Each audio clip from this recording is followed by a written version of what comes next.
Welcome to lecture 23, encapsulation and abstraction. So, in this lecture we are going to talk about the data abstraction. So, when I am talking about the abstraction, it is nothing but, for example, when you are writing a research paper, right.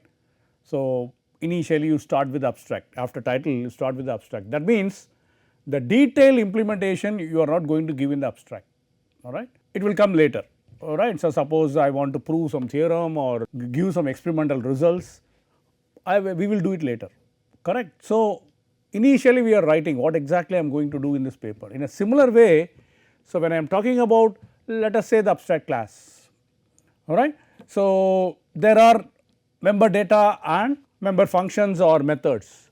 So, the implementation details I will define later or in the derived class. So, initially when I am talking about the abstract class, so for example, I want to do the factorial method or factorial member function, all right, or function 1, function 2, function 3, right. So, these are all the function or the name of the function. Let us say I am going to calculate the standard deviation or average, right, or maximum of 2 numbers. So, I am giving the name of the function or just declare the name of the function. So, then I will define in the later stage. So, in the derived class I will define the details, the implementation details. Initially in the base class we will hide, right. So, that is called data abstraction. So, in fact, suppose I am using only member data, right. In today's class we are going to see only the member class, right, only the data members.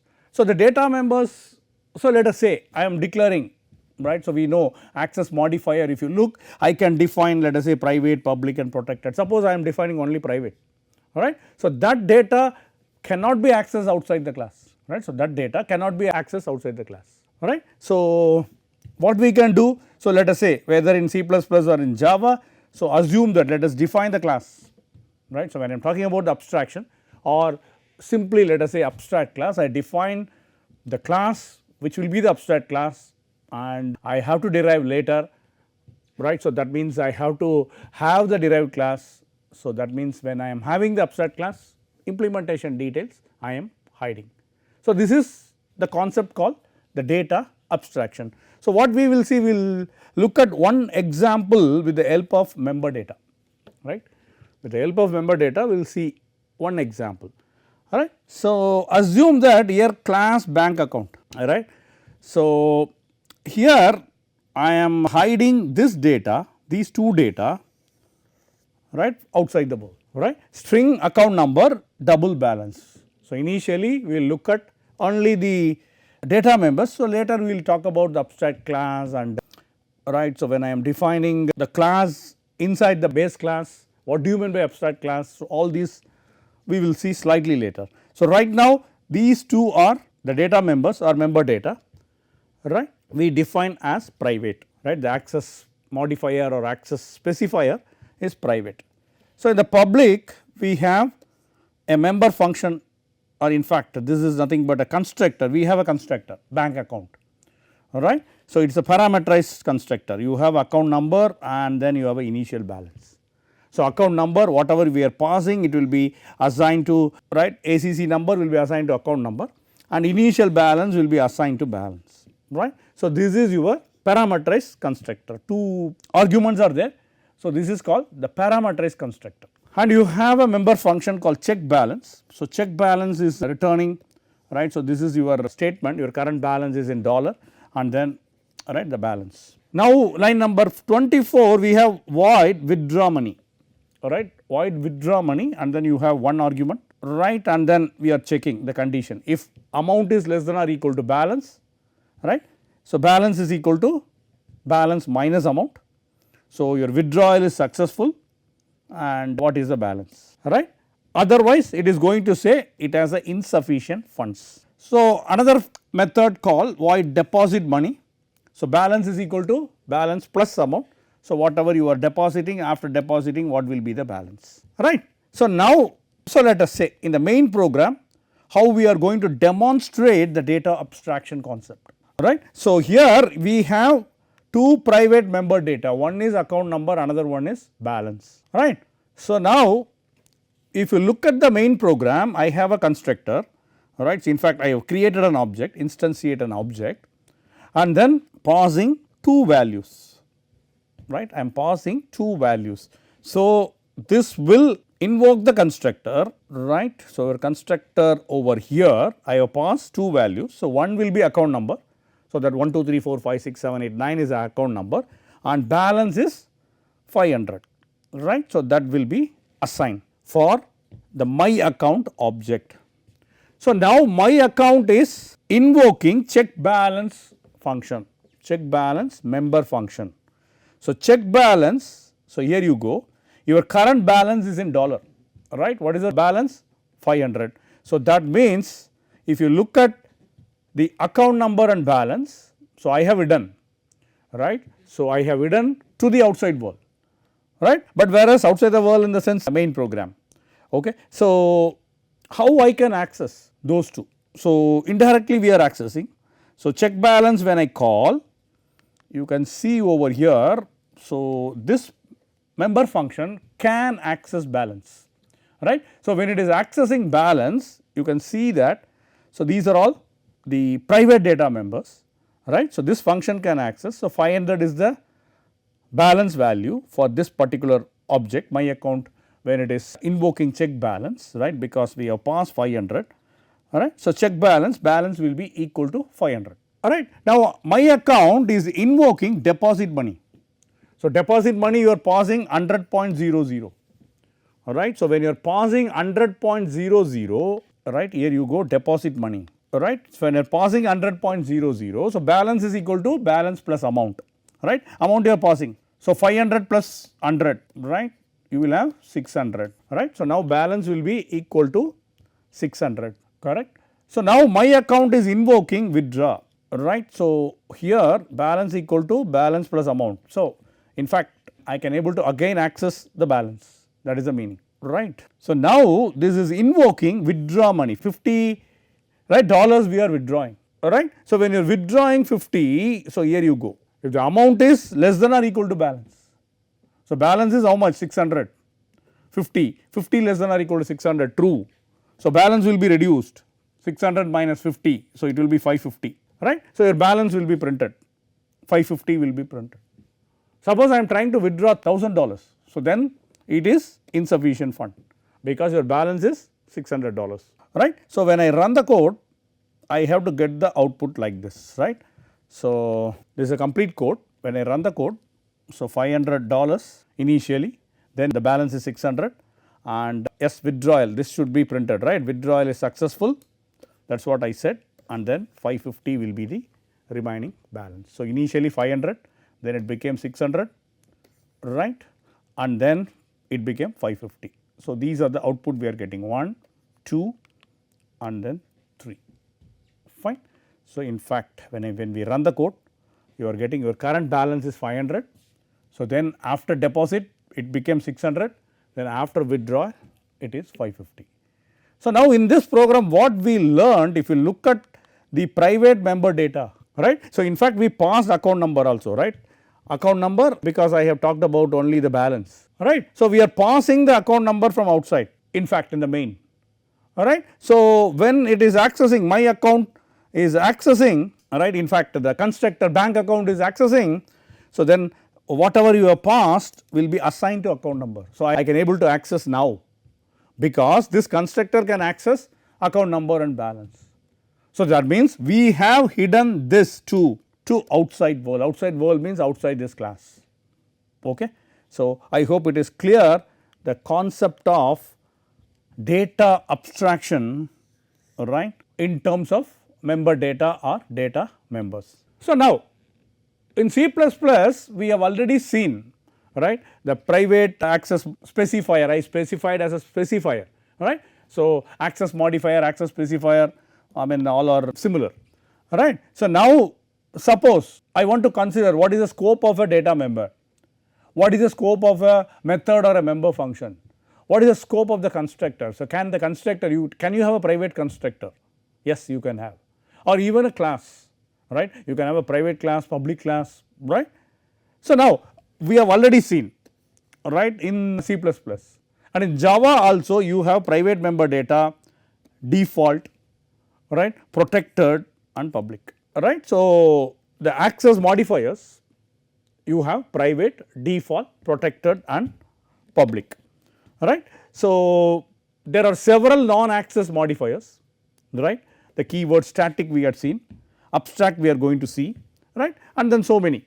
So, they are all called non access modifiers, whereas in this case what we are going to see in this chapter, we are going to see access modifiers, right. So, suppose you consider this particular code in Java. We have class A and then here I have a private member data, the data is 40 and then you will have the private method called message. So, we are expecting system.out.println data at system.println hello Java, alright. So, now we will go to the driver class, right, we will go to the driver class, you have a main program, I am creating an object, right. Let us assume I am creating an object under class A, alright, and then you have a memory allocation and then you have a constructor. So, now I am trying to print obj.data and obj.message, that means obj is invoking data and obj is invoking message. So, we know what will happen because this is a private member data and a data member or a private method. So, in that case what will happen, right, you should get an error, right. So, the reason is I cannot access these two outside the class, right. So, I am trying to create an object, right. So, that is not a problem, but when this object is invoking the data you will get an error because it is a private, right, it is a private access to class A, I cannot use it. In fact, the same concept we studied in C++ and this is an example in the case of Java. So, how to rectify this? So, make it private data member, right, exactly I am relating the concept that we have studied, data abstraction. So, here you have private int data that is equal to 40 and here you have public void message, right. So, in the void message you are printing data and hello Java. So, one you are making private, let it be private, I am not changing in the previous program, but here let us assume we use public, in the previous program we use that also private, right, now it became public, I am creating an object, right. So, let us create an object obj, right. So, now yes of course, this will give a error, right. So, I am hiding this, right, put a comment statement and let us assume obj is invoking MSG, right, obj is invoking the method MSG. Yes, now it is possible because it is public, right, according to the third line it is public method. So, you have two printout statement, right, print statement. So, here you have line number 4 you are trying to print the data. So, what is the output you have to get? 40 you have to get and the next one system.out.println hello Java. So, that will also be printed. So, when I run the code, right, I have to get the output 40 and hello Java, right. So, now you can see exactly what we had seen in C++ and in Java as well when I use in line number 3 public. So, I can able to run the code. So, now I am hiding this data, right. So, that is private, it cannot be accessed. So, if I just remove let us say this one, it will give an error, right. So, in line number 3 I am making it public. So, now obj.message, so it is going inside, right. So, message it can access I mean to say, so then data will be printed, okay. So, this is the public access modifier, right. So, here you go. So, suppose if I make both public, right. So, in the previous example it was not working, line number 12 was not working. So, when I ask suppose obj.data that has to print the data, what you have to do? Make line number 2 also public.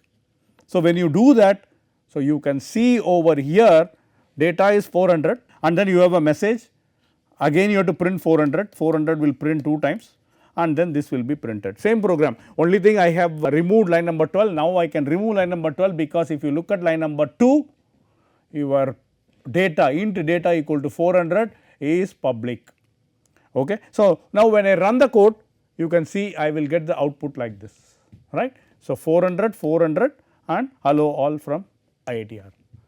I hope it is clear for everyone. So, now protected, right. So, protected access modifier.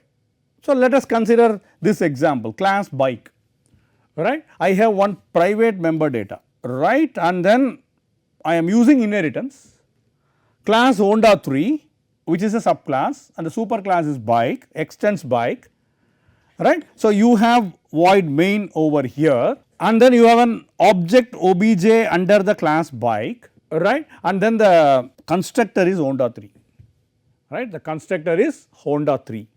So, now system.out.println I am trying to print obj, that means I am trying to print the identity hash map.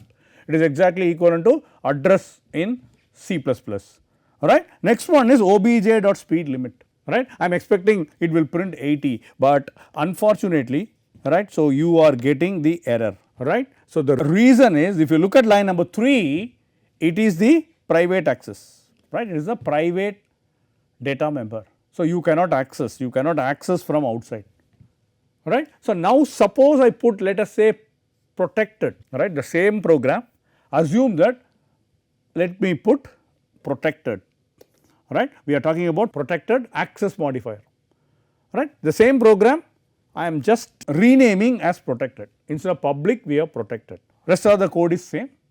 So, now you are trying to print the identity hash map like exactly equivalent to address in C++, and here you go obj.speed limit, right. So, now this will access, right. So, now there is a problem, that is what the property of protected, exactly what we had seen in C++, all right. So, in fact, when you are doing publicly, protected will also become protected, right.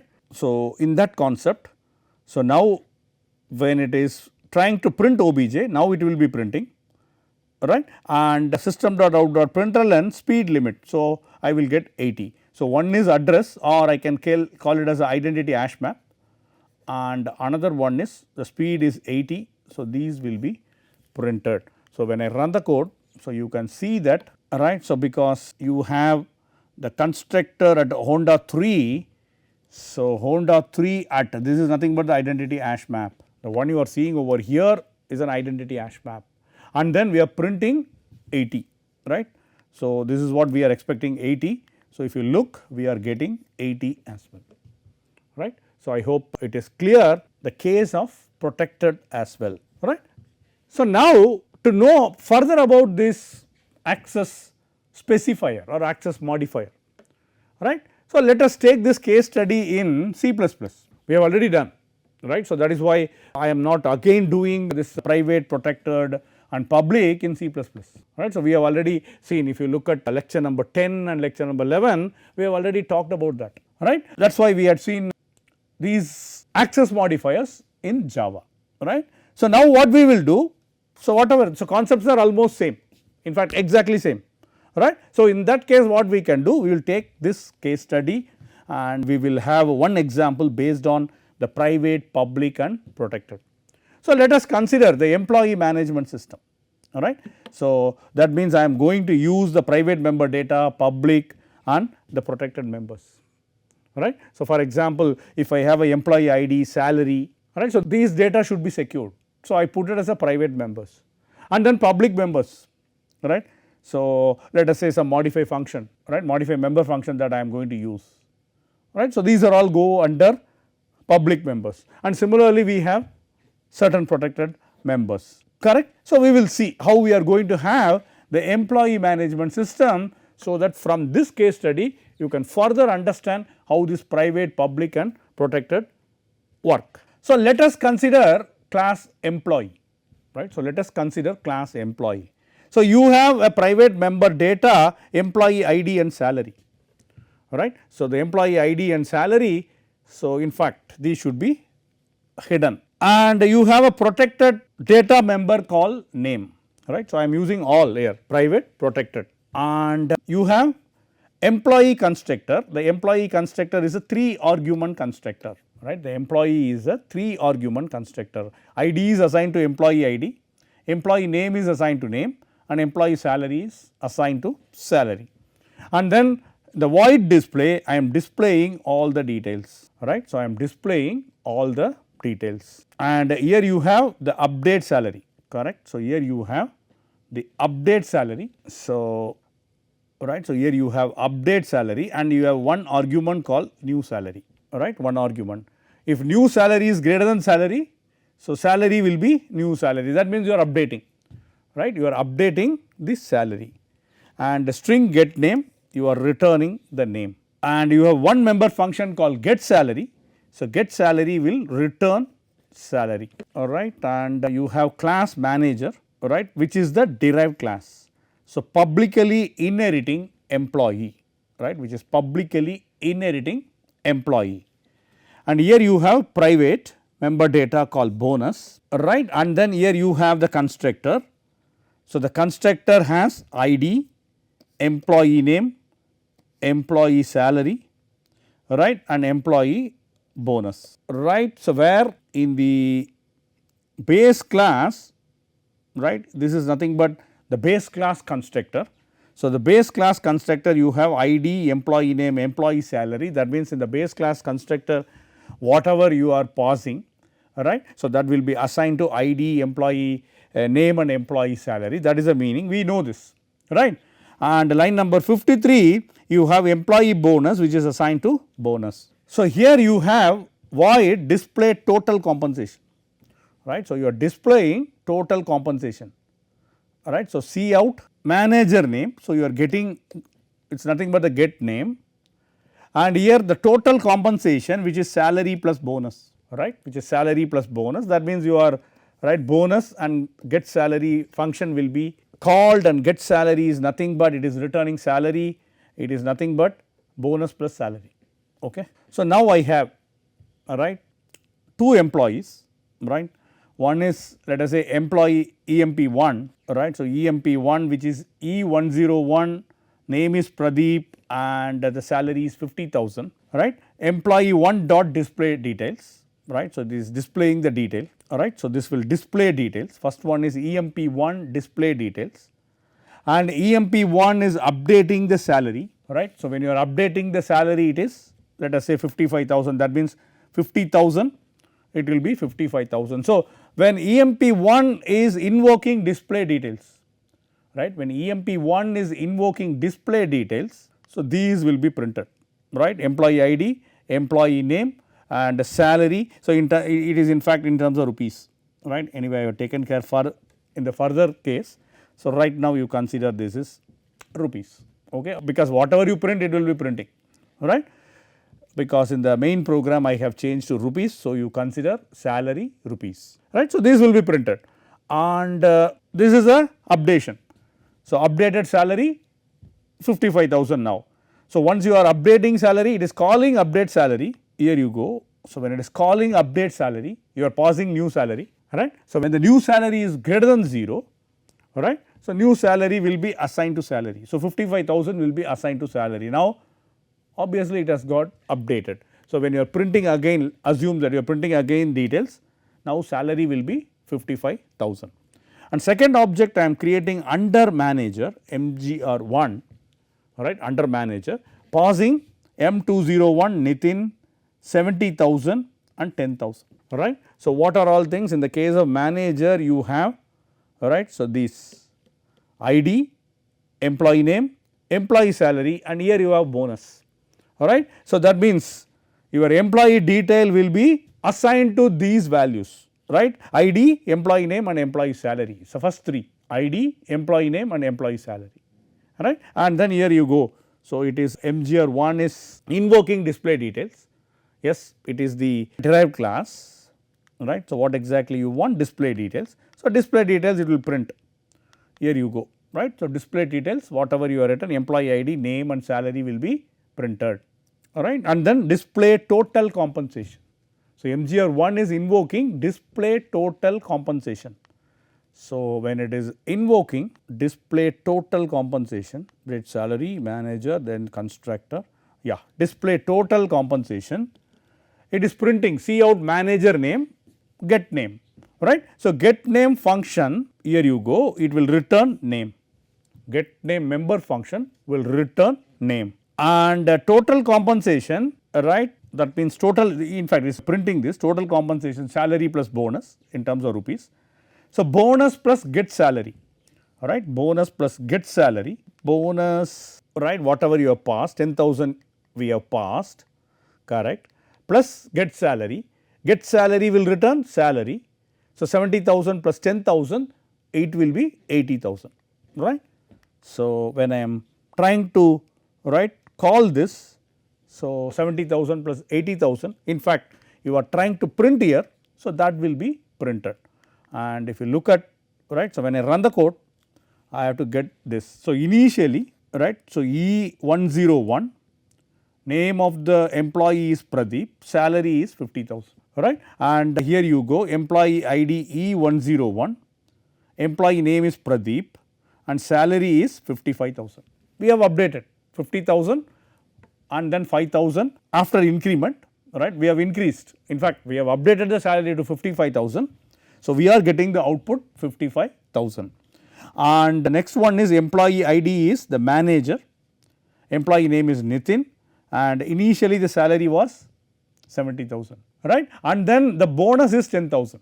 So, when the bonus is 10,000, the name of the manager is Nitin and the total compensation salary plus bonus is 80,000, right. So, the main idea in this particular case study is, so you have to go through once, you can see that we have used all access modifiers. So, first time we have used all access modifier private, right. So, we have used employee ID and salary. So, inside the constructor member function they all can access this, right. So, we carefully use this from outside the class, and similarly the derived, right. So, you have the derived class, how this can access these data, right. For example, the private member data you cannot access directly. So, you may have the getter function and setter function, this we had studied already, right, and then here you have a protected string name. So, this was also being accessed, right, and in fact if you would have public, so that will also be accessed, right. So, in fact so we have not mentioned any public, yes, it is when I am not putting anything, here you go, public get salary, right. So, that means we have used all, in fact in the case of derived class we use public, here you have used private, right. So, all the access modifiers, right, or all the access specifiers like a private, public and protected. So, we have used, and now you know from outside the class how we can access, and when we run the code, so it was successfully run and then we got the output like this. Okay. So, in today's lecture we talked about the data abstraction in terms of data member and 3 access modifiers like a public, private and protected we had seen. So, with this I am concluding today's lecture. Thank you all.